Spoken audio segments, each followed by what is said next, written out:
Testing, 1, 2, 3. Is this working? Good, yeah, okay. Wow, it's loud. So part of the thing that we're wanting to do to create grounded hope is to recognize when we're entering into a liminal space. Right? A liminal space is a space that's between. It's a space between the old way of doing things and the new way of doing things. If we don't know what that new way of doing things is, then to some extent we want to be in the liminal space so that that new approach can gestate, that we can discover it, that we can, in a sense, encounter it.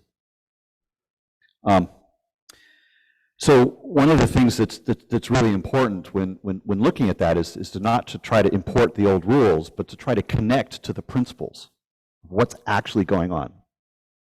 Because in a sense, when the rules don't work, you fall back to the principles. And in this case, we're talking about the principles of life, right? The principles of ecosystems, the principles of humanity, the principles that essentially define how human connection works. And I'll talk a minute about why that's important, but I want to just name that searching for principles means that we can actually develop new practices. And those new practices can be a response to things like existential risk if the principles that you're working with are deep enough that they can actually address the underlying problems. So how do you know that you're addressing the underlying problems? We have to encounter them.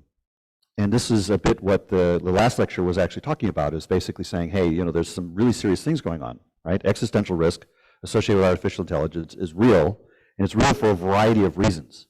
And this gentleman who's just joined us articulated just the surface of some of the dimensions of those reasons. And I definitely would love to learn more about the specifics of what you've discovered in those reasons, because it corresponds to a lot of particular things that we want to be sure that a solution addresses. So this is partly a response that if we're wanting to solve a problem, you have to be willing to encounter the problem, which in this particular case, encountering the dimensions of the problem, encountering all the different flavors of it, encountering it in a deep enough way that you can, in a sense, become familiar with the language of the problem. Because if we're looking for a solution, we need to be able to recognize the solution as being a solution. And if you don't know the language of the problem, then you're not going to know the language of the solution either. So in this sense, as hard as it is, as depressing as it can be, it's necessary for us to actually encounter the problem and be willing to endure the pain long enough to ensure that we actually have a true grasp of what actually went wrong. So in that particular sense, the first part of it is not fun, right?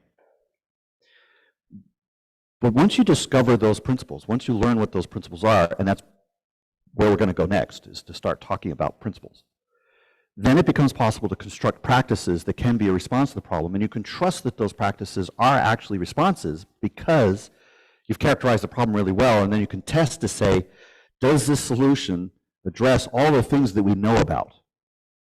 Right? So for instance, if you come up with a bunch of things of, hey, I know it needs to take care of this, and this is going on, and this thing's going on, what does this solution say about these things? If you don't even know what those questions are, then you haven't encountered the problem enough to even feel confident that the solution that you're working on is actually that.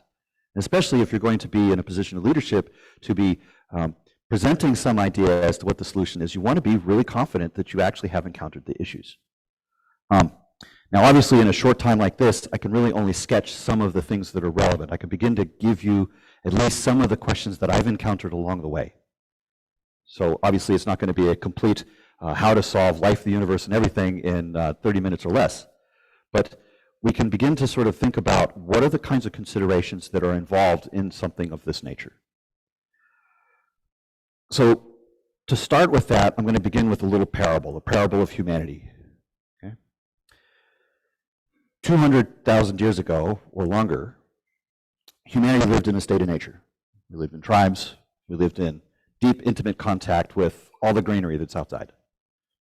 And skillfulness in that context basically meant ability to live with change, ability to live in a state of flow, to be essentially adaptive to the whole circumstance of what's going on in a given circumstance, i.e. the world is changing. Nature is constantly changing. And so in that sense, Mastery would be that I can perceive all that is apparent, all that is perceivable, right? Using all of your senses in as fine-tuned, as sensitive a way as possible. And to take all that in without filtering, without judgment, without, oh, this is unfair, or that's wrong, or this is a problem, or anything like that, but just literally to sense all. And then from that place of sensing all, to respond as a whole being, not divided against oneself, not thinking that some part of you is less worthy of love, or some aspect of you is out of balance, but to essentially have done the inner work to be a whole being, to be a conscious, complete self, to be in touch not just with the egoic aspect of yourself, but with the deep unconscious of yourself in a fluid, dynamic, unbounded way. So that when you move as a whole body, as a whole flow. So to be able to perceive as a total being and to be able to respond as a total being without hesitation, without any kind of interruption, without any kind of resistance, is essentially to be in mastery in relation to nature. And centuries went by, millennia went by, and at some point or another we had fire, and then the plow, and then increasingly, with increasing speed, we started to develop a new skill, a skill that we would think of as science and technology. But what is the essence of science and technology? Science is to be able to perceive causal patterns, and to recognize that those causal patterns are the same in different places. So essentially, we can sum up by saying that everything we learn in the totality of what is the scientific method and the body of knowledge that we collect as a result of that is causal knowledge. If this, then that. If I pick up a stone and I release it, it falls.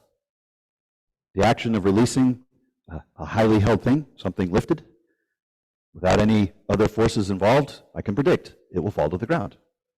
And so in this sense, there's a translation of these principles of causation into what we call technology.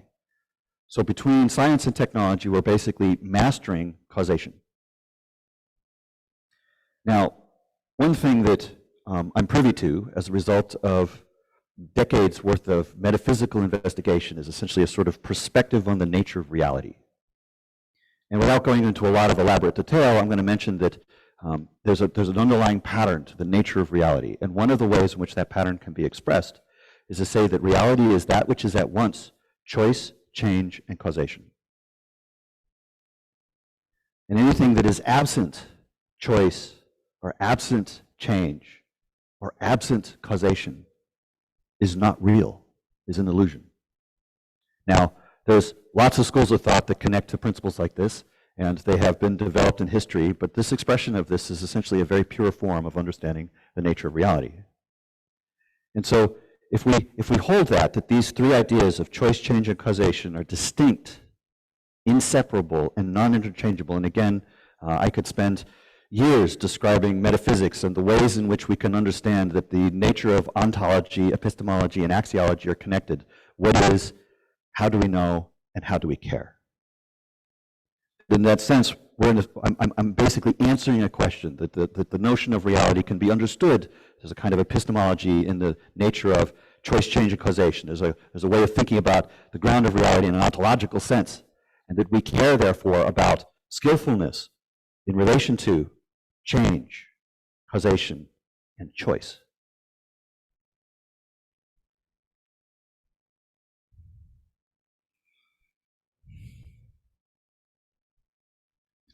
Let that sink in a moment. Notice where we are. The modern paradigm, the philosophy of modernism, is essentially the idea that it is an improvement, it is progress to move from being in a state of relation to change to being in a state of relation to causation. That in effect, that we replace nature with system. And this has been essentially the revolution, which we call the scientific revolution, or quote unquote the Enlightenment, right? That in effect we've gotten better and better and better at working with causation so that we don't have to be subjected to the whims of change in nature. And so in effect we find ourselves in artificial environments, and we think of this as essentially being the new skill. And the interesting thing here is that in the same sort of way that being in mastery of relation to the state of nature does not necessarily tell you anything about causation, right? You can be in the dynamic of flow without any kind of cognitive process of what that flow means. You just trust that it is a good thing. But in a sense, when we move into causation, we're talking about a sort of skillfulness that is one stage removed from being in that flow. It's, in a sense, a kind of action at a distance. So there's a disconnection that is implied from being in a state of nature, being in a state of relationship to change. And so we learn this new skill. We learn this new skill of causation. And for a while, it's great. Civilization is the toolkit of all the different ways in which we solve problems. Housing, food, resource management of all types, waste management, all of the stuff that we do that basically solves problems, that enable the lives that we have essentially been solutions to those problems mediated by causation, i.e. mediated by science and technology. And in effect, we've replaced religion. We've in a sense said, religion's not a very good explanation of how things got here if you're thinking in a causal way, and causation's solving all these problems. So you basically say, hey, let's look at the world truly and thoroughly just through a causal lens. But what happens when you use one toolkit, one tool to try to solve all problems? Let's say the universe is changing all the time, it's presenting you with new problems all the time. So you have, in a given moment, a given year, 100 problems that you need to solve. And you have this tool, you have this marvelous hammer. Let's say that hammer works really well and it solves 95% of the problems. Well, that means that you have 5 left over that tool doesn't work for. The things a hammer is good for is not what a screwdriver is good for, and vice versa. So in effect, we end up with this 5 problems that we can't solve using our existing civilization toolkit, and then the next year you're presented with a new 100. Maybe it does 95 of those, but that means you've now got 5 left from that year and 5 from the year previously. And over time, the kinds of problems we can't solve increase. Things like inequality, global warming, pollution, all the usual issues that come up over and over again, and that continue to be what is now becoming the core of what is called the postmodern critique. The postmodern critique is basically saying, hey, we notice that there's all these problems going on that causation cannot address. And actually, those are important. And you'll notice a very interesting thing is that no matter how much I understand causation, I don't know anything about choice. Now, as a metaphysicist, I can say something about the nature of choice, which is why I'm sitting here talking to you.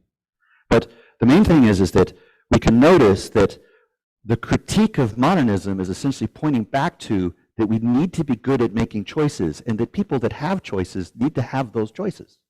The choice is something that is cooperative and is distributed, and it has a creative nature.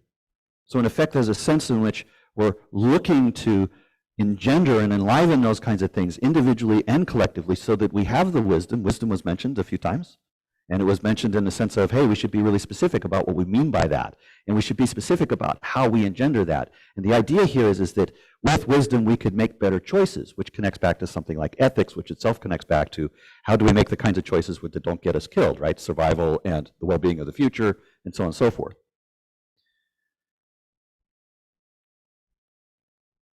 So we find ourselves in this unique epoch of history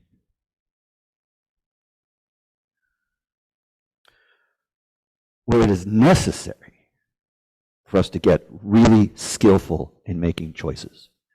And ironically enough, for those of us that have become so invested in system, and which, by the way, being neurodivergent, I can speak to this, right? Sometimes system's easier to deal with. Nature is crazy complex. And so if you're in a situation where your nervous system is just like, for whatever reason, hyper-attuned to everything that's going on, then in effect, you're wanting to slow down the sensory overload. You want to deal with things that are simpler. Rather than dealing with people or events, you prefer to deal with ideas. Machinery is much easier to work with. As a software engineer, I can do really well because it's an environment that has fewer variables to manage. So in a sense, it's neurologically compatible. But as a result, we end up with this over-application of the idea of the tool of control, the tool of causation, the tool of essentially trying to simplify everything so that we have a conceptual model that we can use as a replacement for our own choice.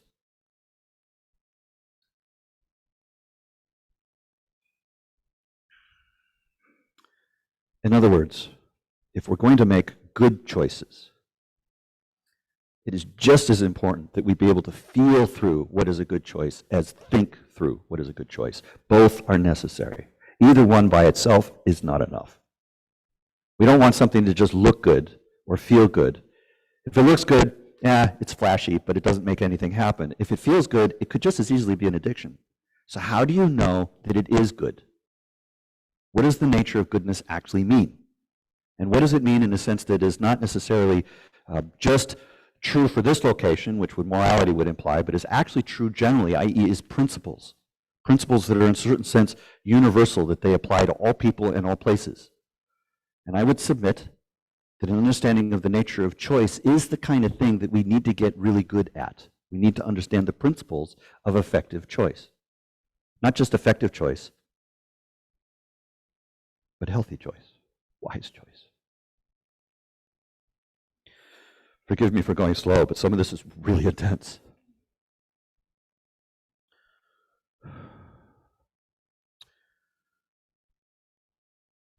There is so much that we could talk about. We could talk about how a metaphysical ground allows us to understand what is the nature of knowing and how that can help us to know the nature of both the principles of effective choice and the nature of choice and the nature of even what it means to be human.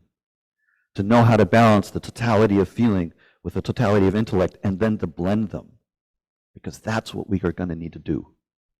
If we're going to make good choices, it's not going to be because we have some simplified model, but because we can feel clearly. And clarity is not the same as simplicity. Life is complex. If you simplify it, it will die. So my emphasis here is not to try to simplify anything. I'm not going to water it down. I'm going to respect your time by going as fast as I think you can handle. If I'm going too fast, slow me down, ask questions. You all have permission. This is not just me extemporaneously telling you this stuff. This is essentially an opportunity for us to enter into a kind of collaboration that itself is expressive of a sensitivity of thinking and feeling that we together can make better choices. That we can respond from a place that isn't just driven by need or wants, but is actually driven by a passion, breathing together. So in this sense, what we're looking at are what are the keys that help us to develop good choices? What are the kinds of things that would be necessary for us as a human species to reconnect to our humanity rather than outsourcing our choices to some artificial machine, that having a substrate that is extremely different than the kinds of things that's a substrate for biological life will therefore have different needs, different basis of choice. If it's in enough agency to make choices, if we give it or grant it that in those choices it's in a sense going to need to support itself, at least some part, unconsciously, whether it's written into the code or not in any explicit way. Different basis of choice, different choice outcomes. Different outcomes means different effects in the environment, and therefore a different environment, one which we can be very certain. I don't need a whole lot of advanced math to basically point out that if you start with an artificial substrate, you'll get an artificial environment. And one that, for a variety of reasons, can be predictably toxic to life. So in a sense, the level of existential risk that you're identifying is way short of the mark, as bad as you pointed to. There are whole constellations of issues that essentially only show up if you're thinking in terms of centuries. Your analysis, as far as I can tell, basically looked at the next decade. Am I correct? Yeah. Okay. I don't work in stages of just decades. I think in centuries and millennia. What are the conditions necessary for humans to be thriving and happy along with the rest of the ecosystem, along with the rest of the world? If we're looking at the pantopia that we would like to live in if we decide to create any kind of concept of that at all, what are the conditions necessary for us to essentially achieve that 1,500 years from now? Yes.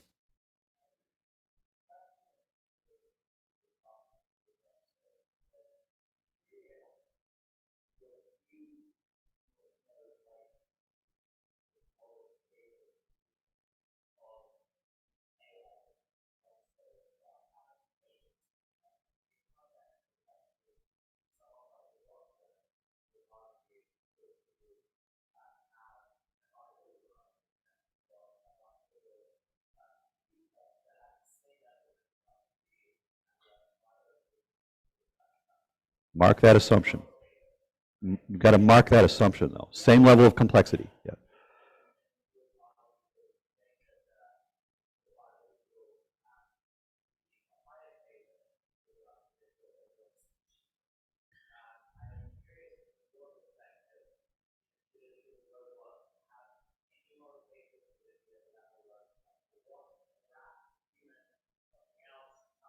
I consider the question to be not well-founded, but I'll give you a couple of pointers as to why. Uh, yeah, the question is basically what moral status would I give to an artificial intelligence that had agency? He used the word consciousness.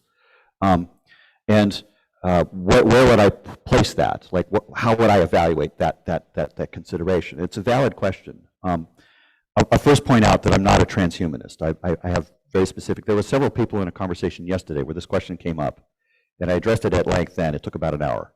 A couple of the pointers were, one is that there's a difference between agency in the sense of expressing of intelligence and consciousness of expressing of something that at best could be a connection to the subjective. And for a lot of very technical reasons, those of us that can make that distinction in a principled way would say that, first of all, they're not the same, and that secondly, even if you were to have agency without consciousness, that it would be not a moral question, but actually an ethical one, right? So there's a different distinction I need to make there. The next point would have to do with what do we mean by complexity, and is that complexity well calibrated? Okay, so in effect, say we were to actually assess the complexity of life on Earth. Okay, and there's an essay I wrote on this. It's the how do we what's the value of the Earth? If I were to use standard economic models, the lowest super conservative estimate is that it's at least one quadrillion dollars, and that what that's representing is not just the complexity of life, which is stupendous, but also that it is absolutely calibrated to this physical universe as a result of 1 billion years worth of evolution. And so in effect, there's no way that artificial intelligence, no matter what level of acceleration that it's going to have, right? Say, you talk about some sort of transcendent superintelligence, it's not going to be faster in doing computation than the universe is in doing computation.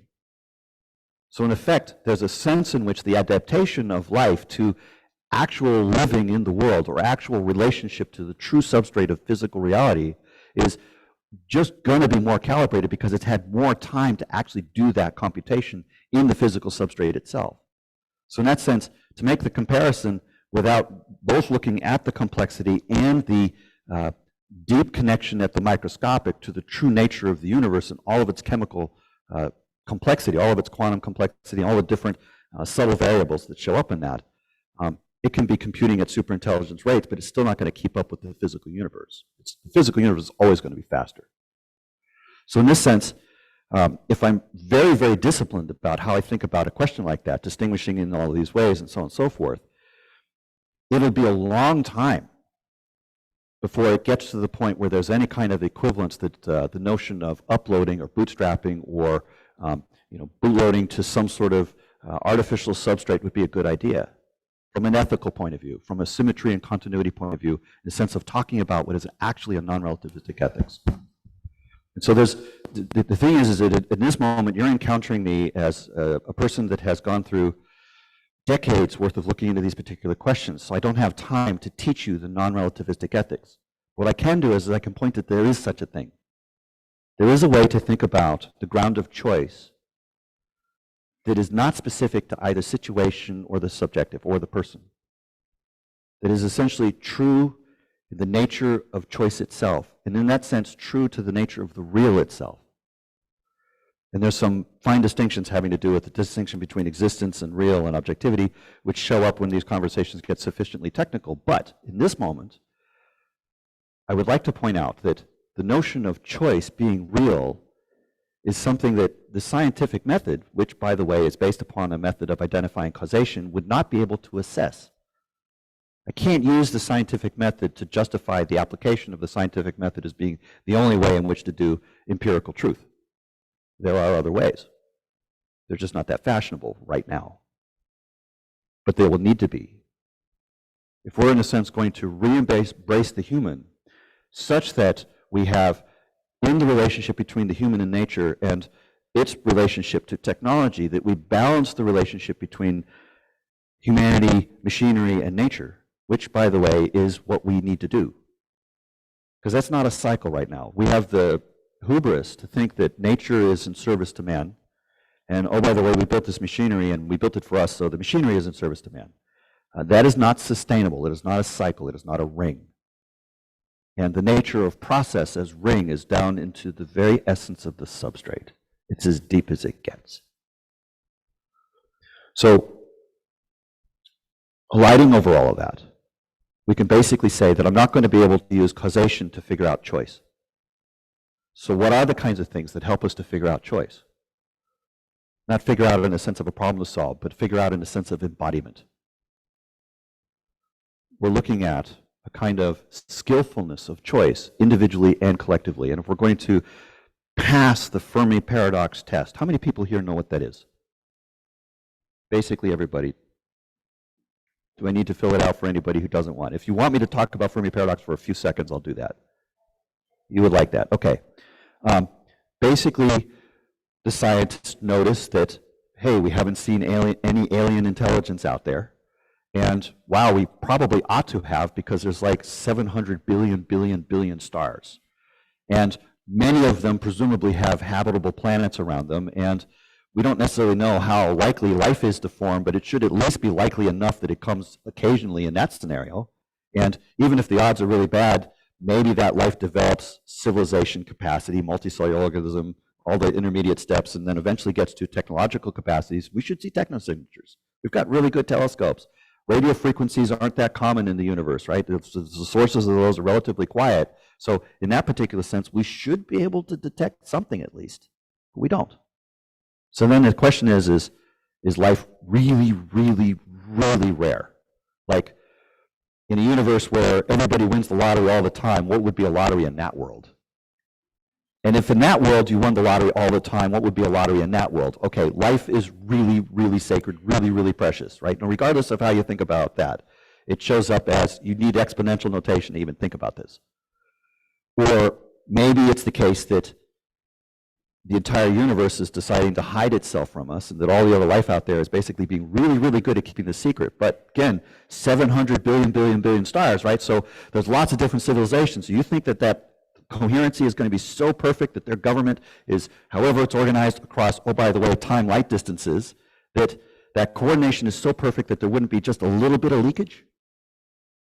Or another solution, again, these are three categories, that maybe it's the case that technology is so toxic that technological civilizations don't last very long.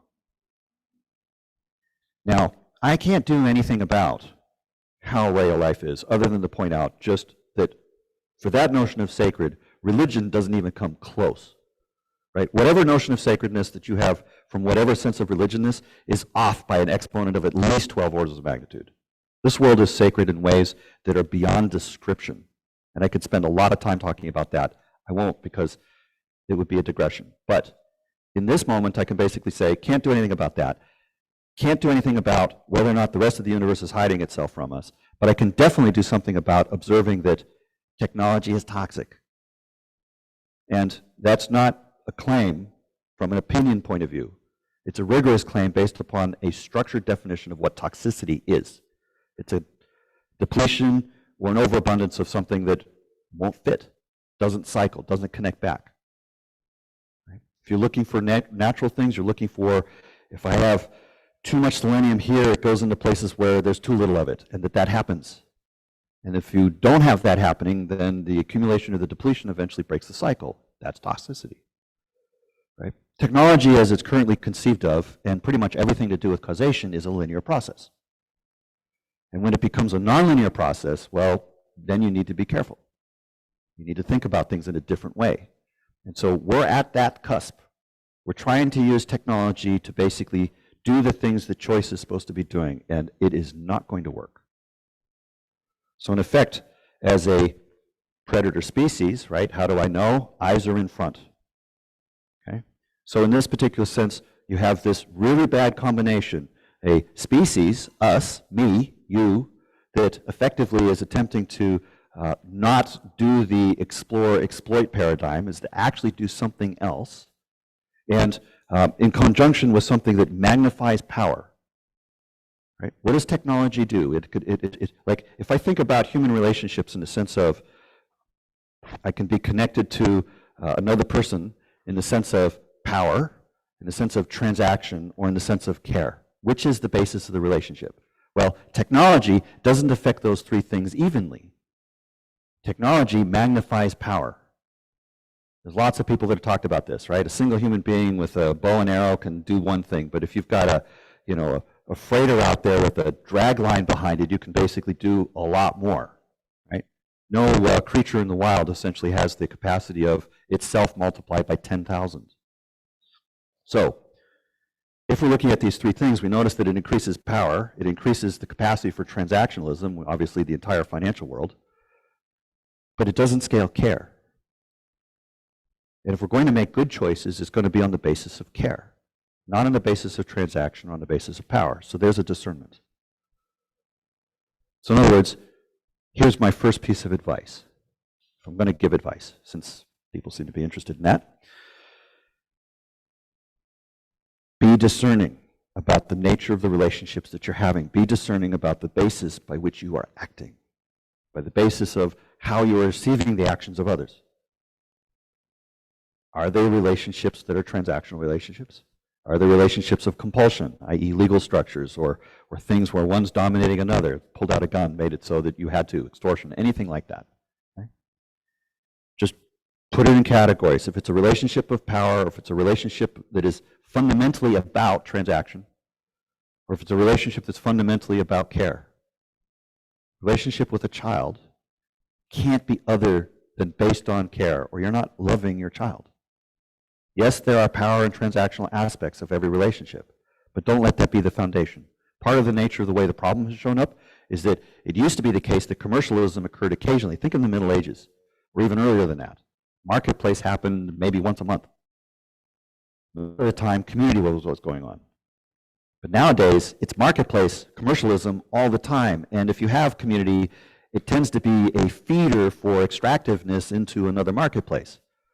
The dance community was something that people did voluntarily, and then all of a sudden they started charging admission. We have, all of us, been so immersed in the language of modernism, in the language of power and transaction and causation and symmetry, that that's the only way that we think about things.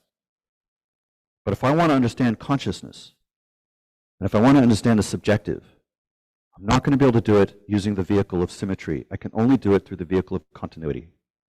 And oh, by the way, there's a thing called the incommensuration theorem, which basically says you can't do both at once. You can either relate to the world from continuity or from the world of symmetry, or you can go back and forth, but you can't do both of them perfectly at the same time. The struggle to do that is what we call ethics. And it will always be something that we strive for. There's a symmetry ethics and there's a continuity ethics. We try to do both of them as best as we can. But right now, the habit is to, in favor of symmetry, to let go of continuity. In favor of the third person perspective, we let go of the first person perspective. We devalue it. We think that time doesn't exist. That's a mistake. Time is real, even though it does not exist. So in this particular sense, there's a need for us to be discerning about the nature of our relationships in a first person sense. And that vehicle of discernment, coupled with the vehicle of attunement, because again, we're attuning to another person, right? We're connecting in a relational dynamic, or we're connecting in a communicative process.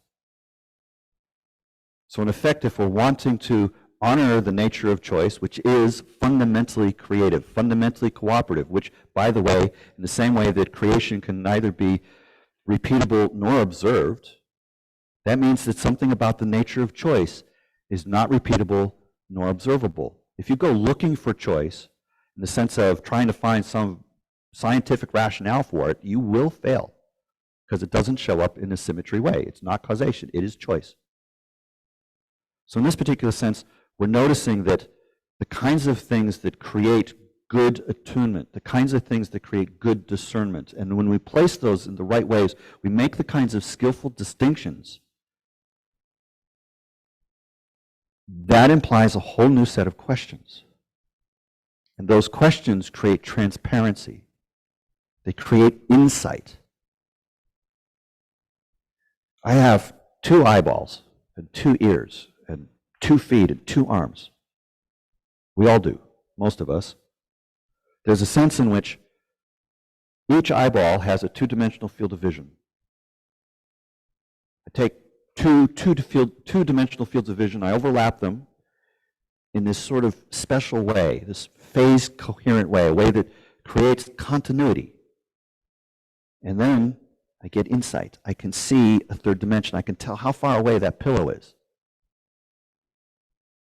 So in effect, if we're wanting to be able to have insight, to have clarity, we need to combine diverse perspectives in a way that is deeply integral, has high integrity, integros, to act as one together. So in this specific sense, what we're looking for is the kinds of communication practices that allow us not to become the same as one another, but essentially to appreciate multiple viewpoints from an integrative way, so that instead of meeting in some sort of egoic contest, that we, by each understanding the point of view of the other, if A understands B and for the first person, and B understands A from the second person, person A and B, then all of a sudden they are both holding the combination of those 2 perspectives, and rather being in contest, they then turn and look. They're standing side by side.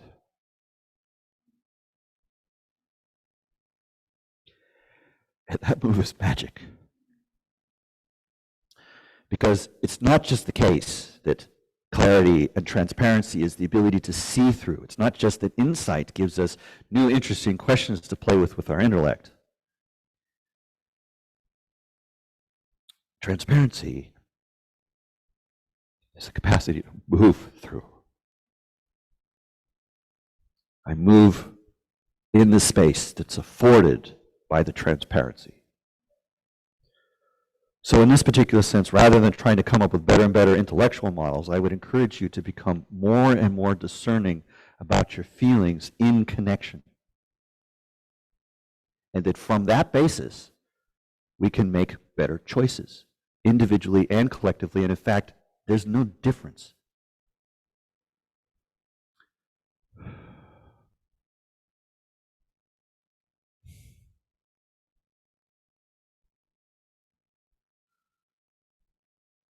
When you get right down to it, we all have, most of us, the hubris to think that we make choices.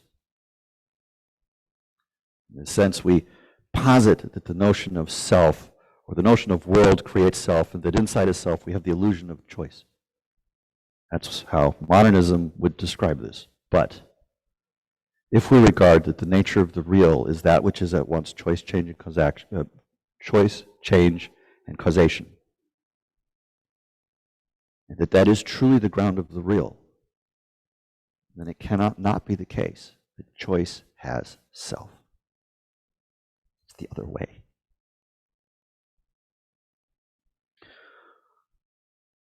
So how do we make better choices? We communicate better. We develop better practices of insight. We develop better practices of connection. I've seen a lot of people here talk about psychedelics. I unfortunately missed the first session that was talking about that because I wanted to hear how this gentleman was thinking about democracy and artificial intelligence. And since that's more immediately, obviously relevant, I thought that I would come to this lecture. Unfortunately, I didn't learn as much as I'd hoped. I'm sorry. But the thing is that your intuition is right. Okay? And so in effect, the intuition that something about the nature of how we do collective choice is a response to an overemphasis on machines making choices. I'm going to jump a little bit ahead here, and I'm basically going to say, after a whole number of intermediate stages of derivation, why it is the case that we think that I can have the hope and the feeling and the knowledge and the intellectual understanding with a completely well-justified sense that it is possible to respond to existential risk with more human wisdom. That, in effect, if we think about human relationships in terms of care, and we're discerning about how we're holding that, then we're going to notice that there's a difference between an institution and a community. An institution is defined by hierarchy, power relationships essentially, and transactional relationships. That's what a business is. That's what a school is. That's what a government is. Every form of institution is going to have those two ingredients. You know what doesn't have those two ingredients in its sort of quote-unquote pure sense? Community. Right? Community, in the idealistic sense, is relationships of care. It's a network of people that all care about one another. How do you know? Well, if one of them gets sick, other people help out. If it's a commercial setting and somebody's talking about some product and they say the community of our users, I'm going to call foul, because if one of the users decides to, I don't know, do something crazy or get sick or have an aneurysm or something, no one else in the entire marketplace is going to do anything about that, right? Not unless they paid a doctor or something, right? So in effect, there's a sense in which if it's a care-based relationship and it is fundamentally about care, and that is essentially held well and held as a priority so that it doesn't get suborned by, directly or indirectly, transaction and power, then you're doing community right. And if you hold that with skill, then what happens next is there emerges this sort of cluster of observations, which can loosely be called the values of that community. The sort of symbols and narrative and cultural aspects that help them to become more discerning and more attuned, right? They develop rituals and ideas about creation and philosophies and all sorts of things, right? But the idea is that that creative process that's happening reflects the choices of that group of people, and it's expressive of their values. It becomes reminders of those values. So in this particular sense, we can notice that if we're being discerning about these kinds of things, the culture is first, then vision, then strategy. Guess what Silicon Valley does? Oh, wait, no, let's not limit it to that. What does the entire Western world do? Strategy first. The guy, and I'm not picking on you, but each of us, I've also been an entrepreneur, right? All of us who've been entrepreneurs, we're a person that had an idea, and we decided to help other people to see how great our idea was. So the idea was, you know, it's this thing as a strategy to build this product and to create this change, and we have this grand vision, and we communicate to other people what the vision is to help them to basically see why they should join our team, and we create a culture of maybe some early investors or some angel people, and maybe there's an executive team that are all now basically forming this sort of implementation of the strategy through the vehicle of being that culture. The strategy was first. Culture came second. So in effect, what happens is that there's this transactionalism that is built in from the very beginning. And that's just not going to be a solution to collective choice making. It's like a means ends problem. If I start with power, I've already taken away choice. Right? What is a weapon? A weapon is the use of causation that I get to choose to suppress your choice. And I dare you to test every single example of weaponization and notice that it matches that pattern. Guess what I do as a metaphysicist? I notice patterns. I notice assumptions. I disentangle things to get to the point where I have maximum clarity about essence. This is why I get to actually even suggest that, oh, by the way, in this triangle of choice, change, and causation, that we have come full circle, and we need to get to the point where we have skillfulness as a species of choice that is equally as sophisticated as anything we've ever done with causation.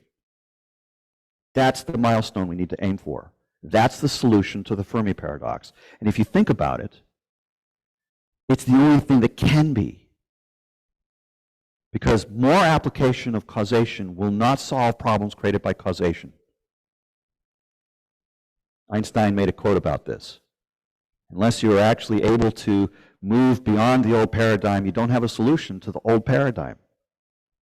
Yes?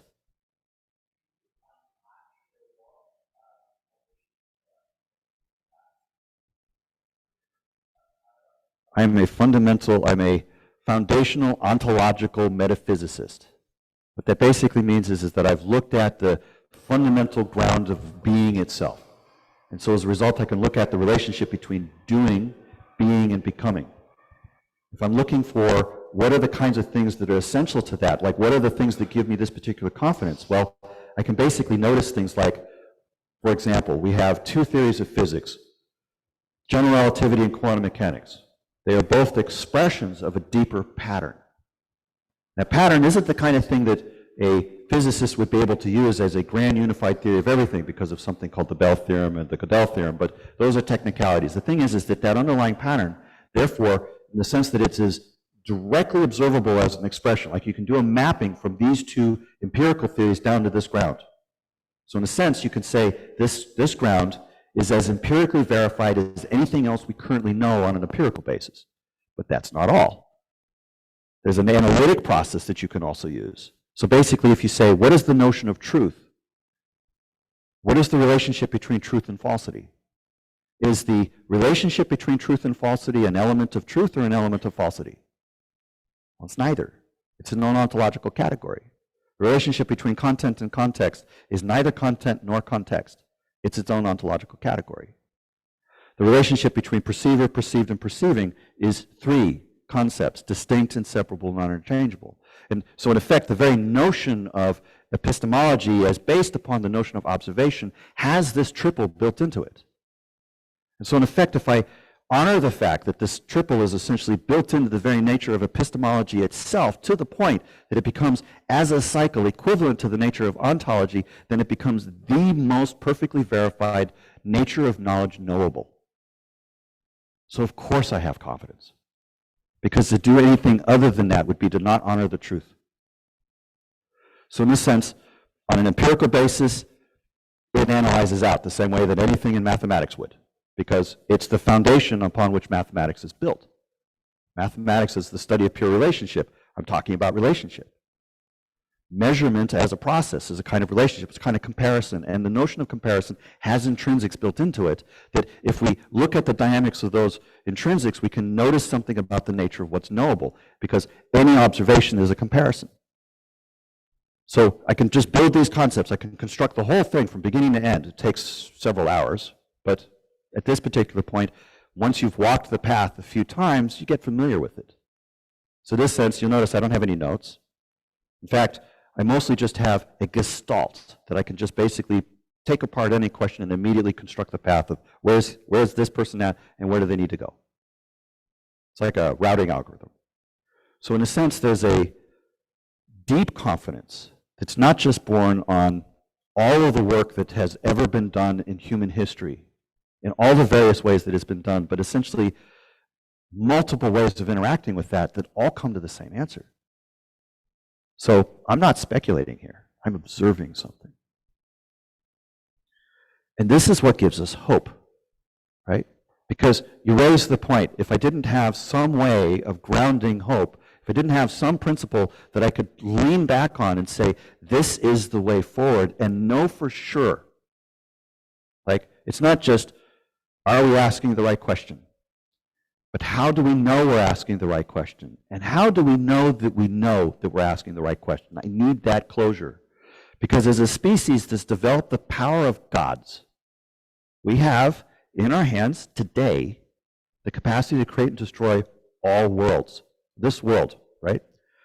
You pointed out quite specifically, and I love that you did this in the previous lecture, that it's like every man, woman, and child has a button on their lazy boy that if they press it, it destroys the world. What ethics would you need to have in that world to ensure that you would be comfortable with everybody having that button? What level of perfection of ethical choice-making, good choice-making, would need to be embodied at a cultural level to handle that level of test of humanity? That's the Fermi paradox test, and we need to pass this. Can you speak more about community governance? At length.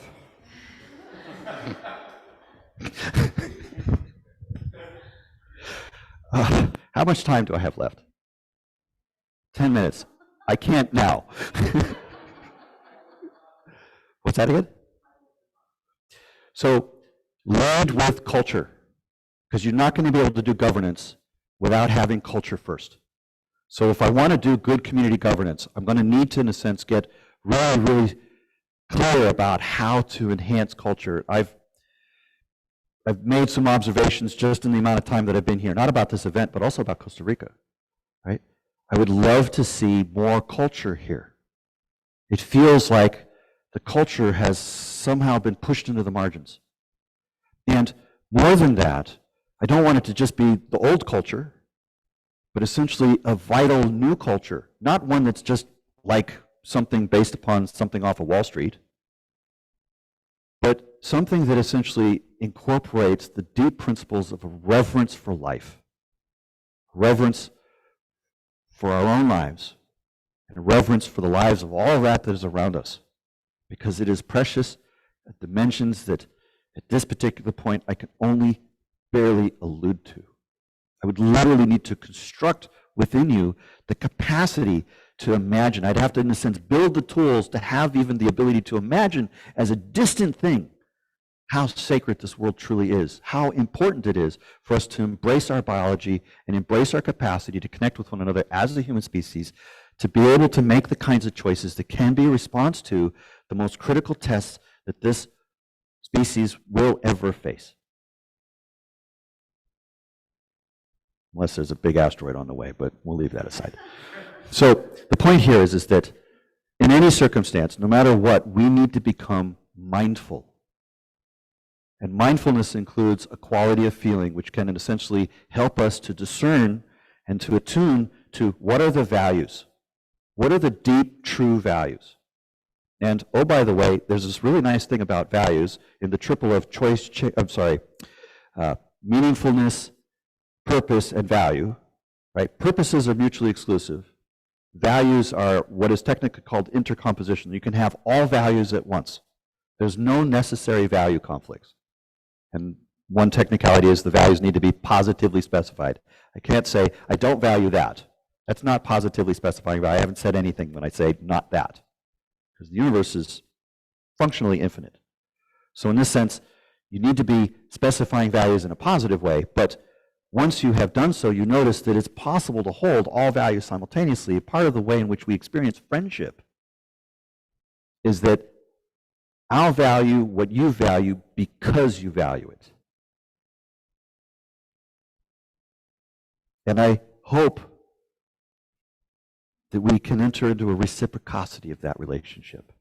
It isn't just that I help you to meet your needs, and that maybe you, in the joyousness of your heart, will help me to meet my needs, not because we're in some sort of exchange, but because we feel such a superabundance of life that we want to give back. Not because of obligation, because of rightness.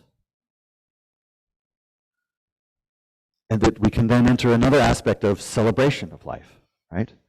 Good friends, I found this great book, or there's this movie, or I had this awesome conversation, I want to share that.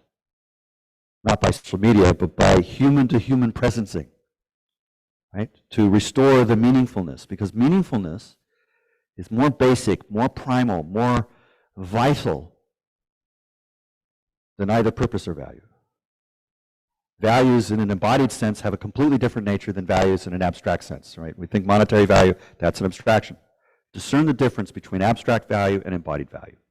That will help you make better choices. It'll help you to notice community versus the illusion of that. And it's really important that we get very clear about this. Yes? And purpose. In the same sense that I can talk about that which is inside and that which is outside, I can talk about the relationship between the inside and the outside, and I can think of these as a defining basis for which I would consider a toaster. The purpose of a toaster is defined by me outside of the toaster. The function of that thing is to cook toast. On the other hand, if I'm speaking about something that is intrinsic to itself, like maybe there's a gold bar. Gold bar is made of gold. Gold has the intrinsic properties of non-corruptibility. That's why it shows up as a currency. But the non-corruptibility is essential to the nature of itself. Doesn't rust. Right? So in this sense, we can talk about value as embodied. Purpose is essentially outside in. So value would be inside out. And meaningfulness is in the relationship between the inside and the outside. Language is meaningful to the degree that we both have it as part of the commons. So in effect, when I'm looking about, like I'm trying to make choices, I can make choices or I can have relationships on the basis of survival, need, or wants, needs come inside. I can only, needs originate from the inside and they're satisfied on the inside. I need food. Food only is something that happens when I ingest it. Medicine on the counter doesn't mean anything until it becomes part of my body and my system integrates with it. So we need food and medicine. We need water. We need air. Right? Those are basic sustainability. But if I make my choices just on that basis, they're compulsive. There's no negotiation around needs. Needs are needs. If I go around wants, on the other hand, and I'm looking at what are the ways in which we make choices based upon things that originate outside of us, advertisement convinces you that the only place that you can get that candy bar is from them. Whereas when we're talking about desires, we're talking about a meaningfulness that is between. We're talking about how you and I, standing side by side, both feel moved by choice. But not choice that's just one person or the other, but in some field effect that goes beyond causal interactions. 5 minutes. So in that particular sense, I would suggest that we choose on the basis of meaningfulness, because there is no meaningfulness that is not alive, and there is no aliveness that is not meaningful. Yes. Thank you for the amazing talk. You talk about, or you're good at describing the utopian culture that we should have here at the LIONHEART Summit to some extent. It's should, utopia, 2 words need to be used My with extreme apologies. caution. Yes, go ahead. My apologies. I'm going to use another word that you don't like, strategy. So somehow we need to get from where we currently are to where we would ideally be as a culture here at LIONHEART, but what's some more practical ways to get there? Well, part of that's already happening. I notice, for example, that we began this session with a connecting event. We use psychedelics as a way of developing human-to-human relationship in a feeling-based way that is connected to nature in the presence of nature. And that was what we led off with. Thank you. That's doing it right. Your intuition is good. Thank you for discerning that. And so in effect, there's a sense of we want to get more skillful at noticing what our intuitions are and connecting it back to things that actually make sense from this deep ground. And build the culture first. So in other words, think about how we communicate with one another. Look at the different kind of practices of communication. Like, for example, I don't know, a few years ago, there was this thing called nonviolent communication. 4 principles that, if embodied, helped people to communicate from a more authentic place. Works most of the time. It's missing a couple things. Anybody notice that there's 2 things missing from nonviolent communication as a theory? Questions genuinely asked, and appreciation sincerely given. It's obvious once you mention it. Yeah. Yes. So I noticed that the path forward describing existential risk would be to change the way that we have built culture collectively. And not Change happens as a result of choices, not Yes. just as a result of causes. Okay, what would be the first steps that we could take to Practice start? discernment instead of judgment. Get skillful in attunement. Notice the difference. In this whole conversation, barely a conversation, mostly me just digressing, but I've made a number of distinctions. Treat those as meditations upon which to practice discernment. Like, why would we need to distinguish between real and exist? Why would we need to distinguish between power relationships, transactional relationships, care relationships, so that we notice the care relationships?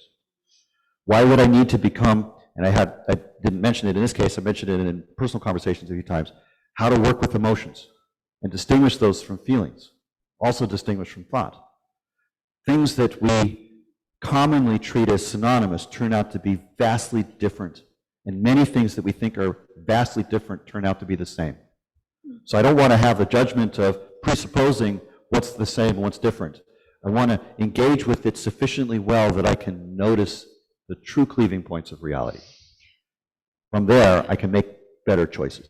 Yeah, as an individual, but I was thinking more about the fact that as a civilization, we are running out of time to change the course of So our we need to trajectory. make more time. So, yeah, okay, so okay with that first, but also How do we make more would time? We slow down. Yeah. How do we feel more? If I'm thinking, I want to go faster to have more thoughts. But if I want to feel, I want to slow down. And the same is true at a cultural level. Right now, we have become invested in this idea of modernism, so we want to keep speeding it up. So individually and collectively, we want to think about, oh, wait, let's stop thinking and start feeling. Not to let thinking be, it's not useless, it's necessary. But we need 7 billion people to start feeling. Yeah, we need 1 billion people to start feeling, that's right. Yeah, and a few of us that get really skillful in this particular way can help others to notice the way. So for instance, it's like a dojo, right? You have some practitioners that have gotten really, really good at certain discernments and really, really good at certain attunements, and then we teach one another.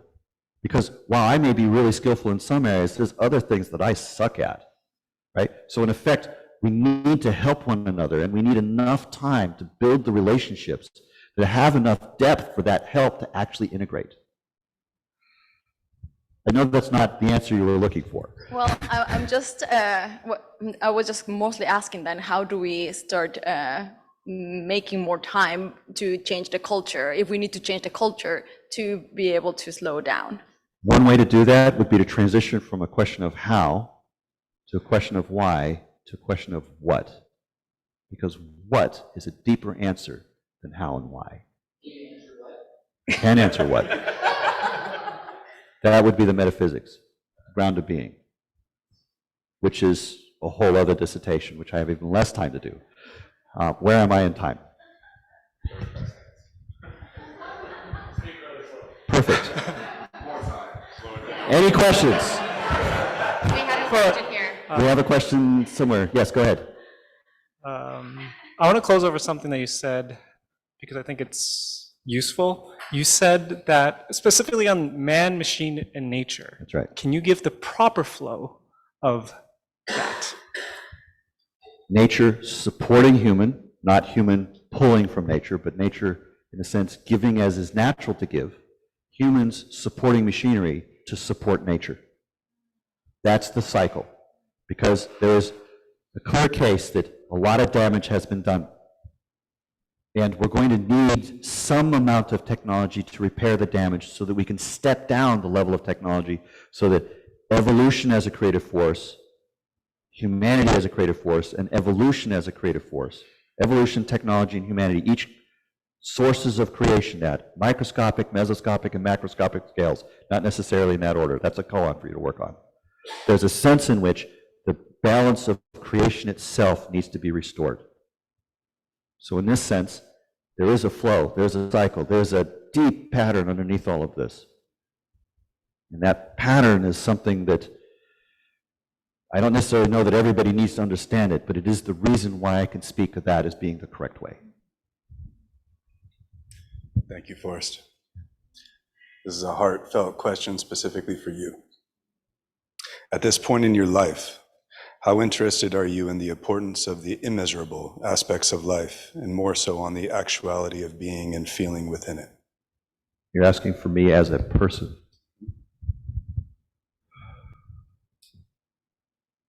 I walk on a knife's edge. On one hand, I need to honor the gift that I have been given. And on the other hand, I need to honor the gift that the world has given. Each moment is a balancing of those two.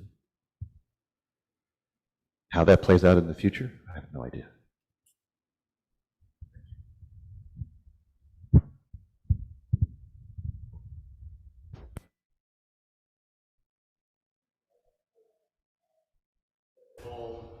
All positive values can be held simultaneously. What can you explain what you mean by that? If I value cats, does that preclude me from valuing dogs? No? It's that simple. Are there any counterexamples at all? Not that I know of, no. It's in the nature of the transcendent to have this characteristic. And values bind to the modality of the transcendent, so therefore I can say it's a categorical. It's a technical answer to a technical question.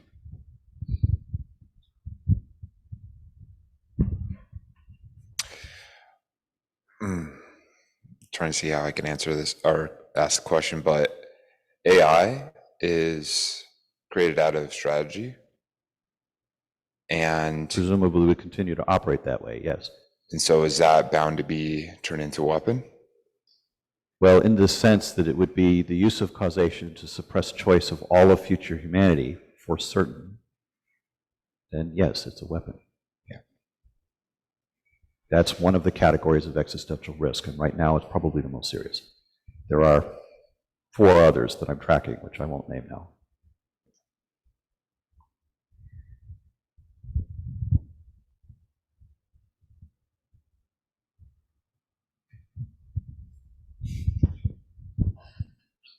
We've run over time, so I'll make this a last question to wrap things up.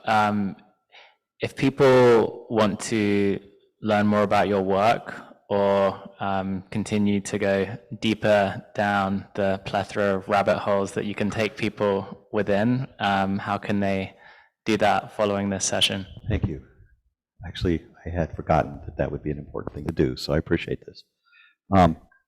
I have a website which, if you type in the letters MFLB, Mary, Frank, Larry, Bob, 4 letters, .com, you'll get a collection of essays. There's a link, and it opens up to a collection of essays about the what is called the substrate needs convergence argument, which is essentially the thing that I'm describing as being the reason why we need to really think about AI as an existential risk, and for completely different reasons than what is currently considered to be instrumental convergence or inequality issues associated with the misuse of technology. It turns out there's 3 existential categories of risk associated with artificial intelligence. The first is a problem, may or may not be existential.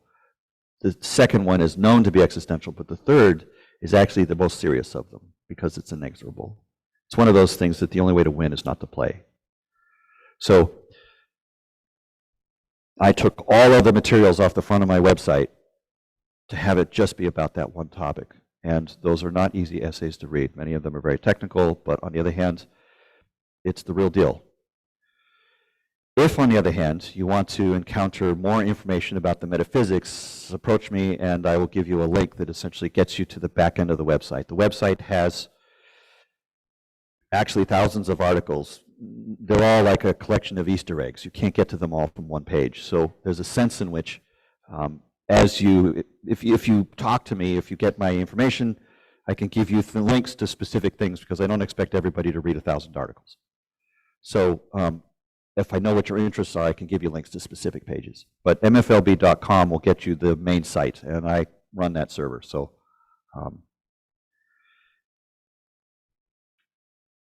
if you're interested in the metaphysics, I'll give this link out.